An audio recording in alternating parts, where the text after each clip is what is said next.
Hi,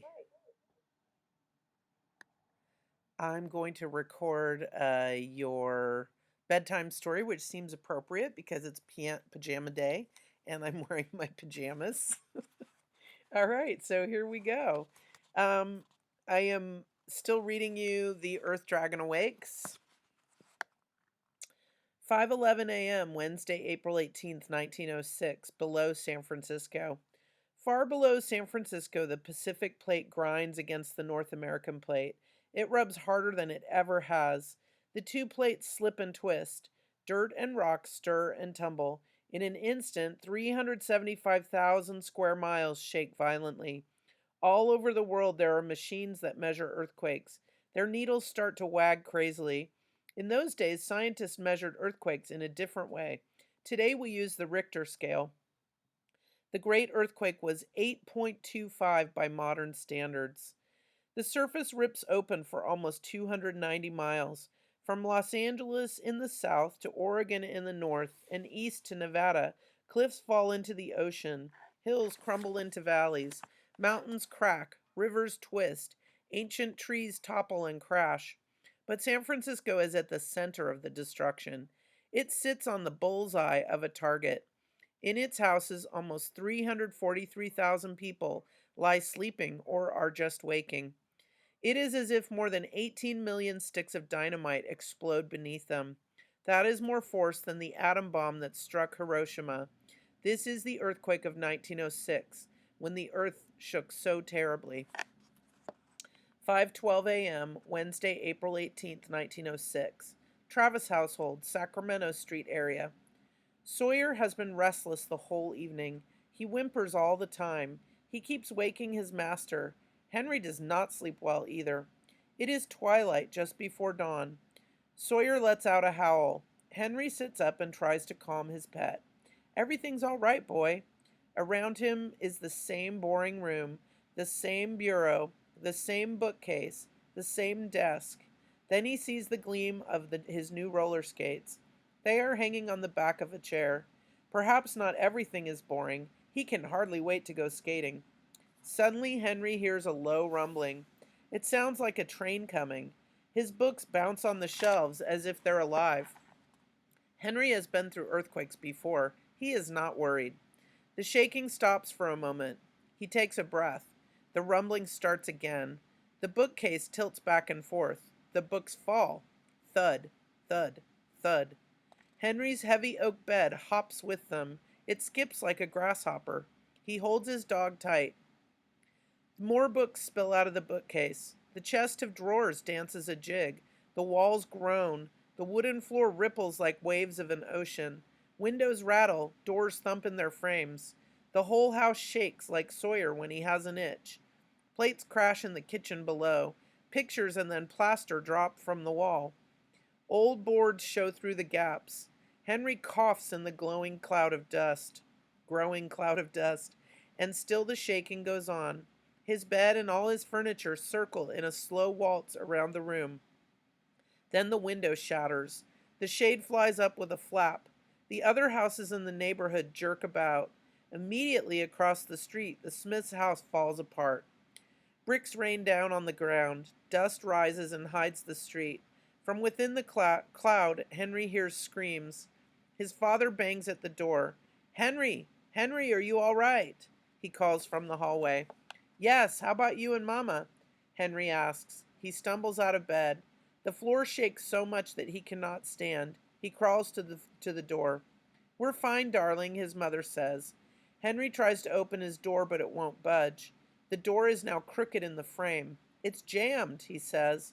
Don't worry, promises his father. I'll get you out. He hears another rumble. There is a crash above him. He dodges when a chunk of ceiling falls. Bricks shower down. They smash against the floor. Boards splinter and break. That's why you get under a table or a desk, because things fall from the ceiling. So he's just sitting on his bed and stuff is falling from the ceiling. All right, so that's what's happening in the rich people's house.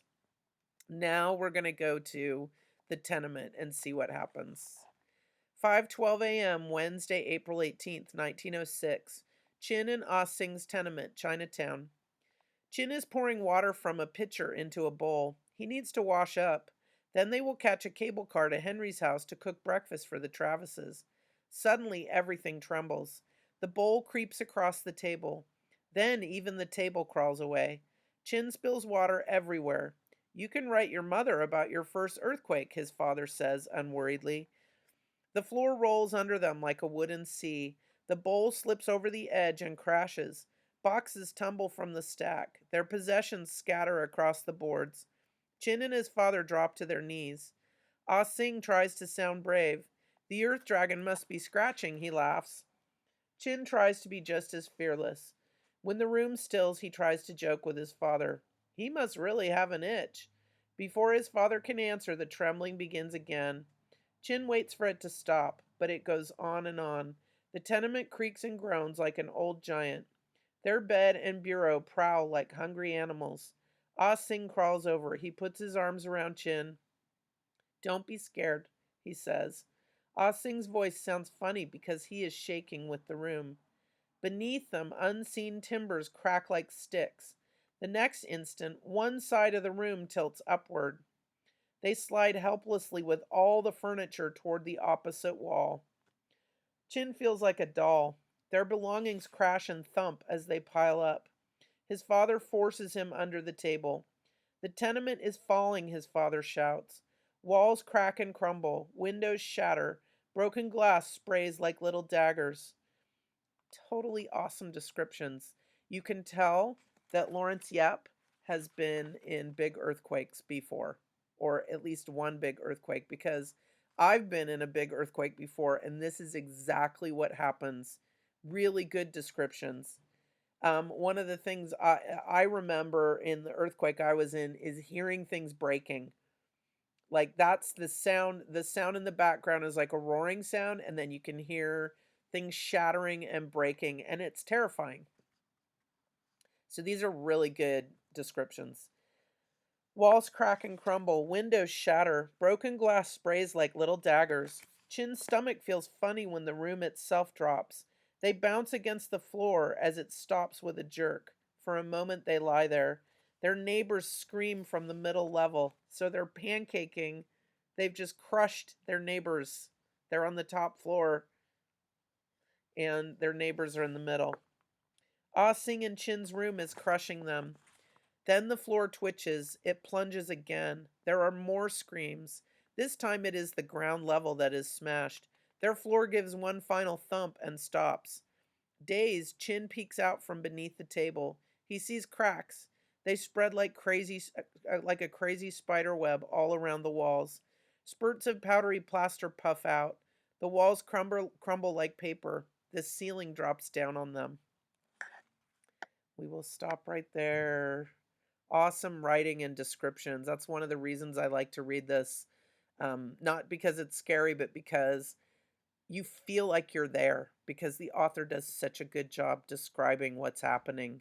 And it's odd that you can feel like you're there in 1906 when it's 2020. But the author does a good job of making you feel like you're there. All right. We will stop right there. Thanks for joining me.